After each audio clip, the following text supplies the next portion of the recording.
Hello, folks. Welcome back to another episode of Professor Davis Says, where anybody can be a historian. I am Professor Davis.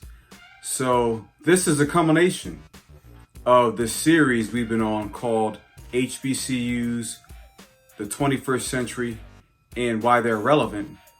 In this series, we've talked about, in the beginning, let me just quickly give you a recap. We talked about the founders of HBCUs, and HBCUs have been around for 180 years. We also talked about HBCUs, which is an acronym for Historically Black Colleges and Universities. You'll be surprised about how many people don't know what that acronym stands for. All right, we talked about HBCUs in the 19-teens during World War I. We talked about HBCUs into the 1920s during the Prohibition and the Great Depression.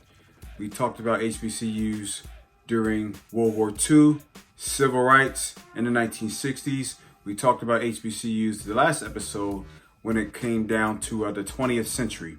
Now this episode, we're going to talk about HBCUs in the 21st century, which is just a 20-year window. So we're talking about the year 2000 up until now, 2020. So I'm just going to quickly give you some tidbits about HBCUs and what they've done, what they've gone through, the successes and some struggles. Okay, all in all. So hopefully you can, take this information and give it to your students or your contemporaries in the classroom or yourself. Okay, so again, now going back the last 20 years, HBCUs have broke ground as it relates to a number of items. When you think about demographics, when you hear about HBCUs, you generally think about African Americans or other minorities that are born in this country. That's not the case. The 21st century series of HBCUs, you see a whole barrage of people coming into different schools in this country, more exclusively HBCUs from different countries, whether there be African nations, whether they're European countries, countries in the Caribbean, countries in Latin America. You see an influx of international students. And so I saw that when I graduated over 20 years ago at Grambling State University. In fact, I noticed, a number of students that were on the yard, as they say, that were not from America. And this was in the late 1990s. So again, you see a larger phase of that influx during the dawn of the 21st century. All right, this is during 20 up until 2020. All right, so then another component that you see in the last 20 years of HBCUs in the 21st century is you see female women presidents. Okay, and so again, highly qualified, in some cases some overqualified.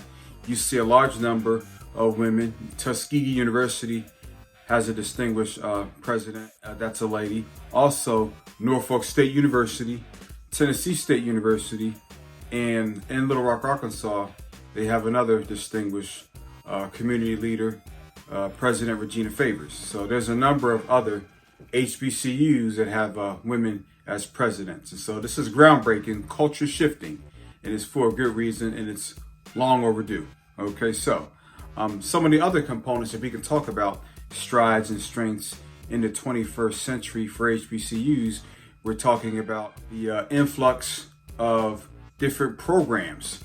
We're talking about business schools. Now, at Tennessee State University, you can actually get a PhD in business. That's the first HBCU where students at a graduate level, of course, can earn a PhD in business. Okay, so that's been the last 10 years or so at an HBCU. We're talking about Tennessee State University. All right.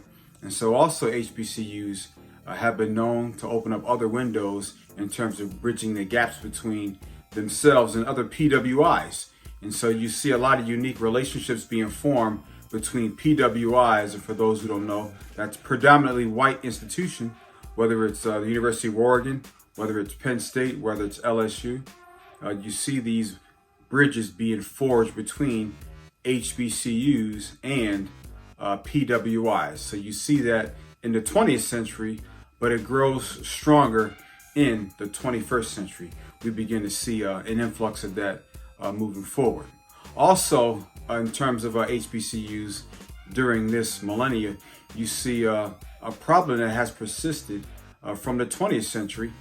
And of course, that's a lack of endowment. And so, of course, HBCUs have been on a different level when it comes to funds, and they don't receive the same funds from alumni. They don't receive the same funds from other businesses. And so this can be problematic, but HBCUs are resilient. They're strong and are still open. Out of the initial 100, almost nearly 120 HBCUs, you still have about 100 HBCUs still holding on strong. They're not just surviving, they're thriving. And so these HBCUs are doing well with the monetized concerns that they have with their budgets. And so this is an issue that we have to address on all levels. And so when you look at the comparisons, we all know the school with the largest endowment, academic endowment, is Harvard University out of Cambridge, Massachusetts. Harvard's endowment is at $40.9 billion.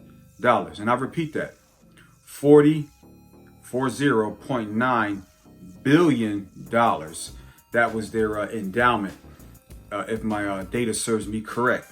And so with that being said, the total endowment for 100 HBCUs is roughly about $8 billion. And so just kind of let that marinate on your brain real fast, okay? Harvard, that has 6,700 students, okay? And this is no slight to Harvard, but again, just an analogy about where HBCUs are in terms of finances with regard to PWIs. And so we have to make that adjustment. This is a part of history. We can't neglect it, we can't sugarcoat it, and so we have to address this issue.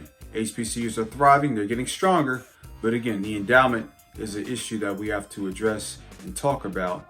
And hopefully, if you're a funder, if you're a philanthropist, hopefully you can see this and reach out to an HBCU, do some history perspectives on HBCUs, and hopefully you can give to an HBCU endowment, because these schools are still producing quality scholars, quality musicians, quality scientists, quality doctors, quality athletes.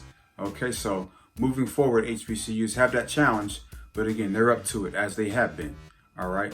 So HBCUs in the 20th century have produced a number of people as it relates to education, as it relates to Congress. 50% of people who serve in Congress that are African American have attended an HBCU, and 40%, okay, 40% of professors at PWIs, okay, PWIs receive degrees, whether it's undergraduate or graduate degrees, from HBCUs, historically black colleges and universities. So again, this is why we're telling you that HBCUs are very relevant, okay?